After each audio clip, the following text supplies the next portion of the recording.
Halo guys, selamat datang ke Dapur Mary. Hari ini aku mau berbagi ke teman-teman cara membuat banana muffin. Tanpa basa-basi, yuk mari kita mulai. Pertama-tama, masukin pisang yang sudah matang ke dalam mangkok yang bersih. Untuk membuat banana muffin yang enak, teman-teman harus memakai pisang yang sudah matang dan berbintik-bintik coklat di luarnya. Pisang yang sudah berbintik coklat akan lebih manis dan menghasilkan rasa yang enak pada muffinnya saat dipanggang. Aku memakai 3 buah pisang yang sudah matang. Teman-teman yang tidak begitu suka rasa pisang yang kuat, juga bisa kurangin takaran pisangnya menjadi 2 pisang saja. Dan masukin gula pasir ke dalamnya. Kemudian hancurkan pisangnya dengan balon whisk atau memakai belakang garpu makan. Aduk hingga campuran pisangnya menjadi hancur. Kemudian masukin 1 buah telur ke dalamnya dan kocok hingga semuanya tercampur rata. Setelah itu, masukin mentega cair yang sudah dingin ke dalamnya.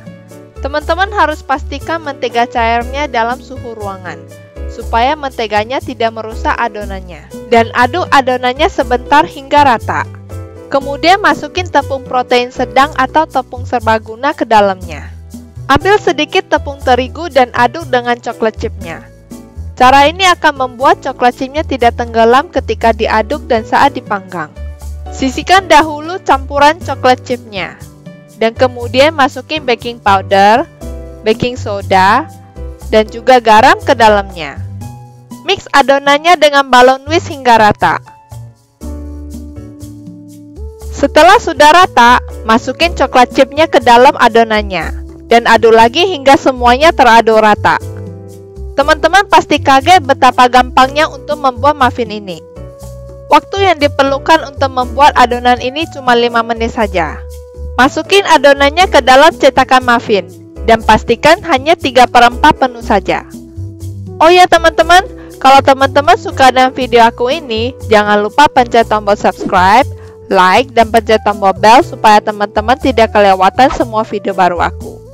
Teman-teman juga jangan lupa follow aku di sosial media @dapurmary. Dan yang terakhir, taburin sedikit coklat chip ke atas adonannya. Dan panggang pada suhu 180 derajat Celcius selama 30 menit. Aku berharap teman-teman suka dengan video aku ini. Teman-teman bisa komen di bawah resep apa lagi yang pengen aku buat di next video. Thank you for watching. Bye guys.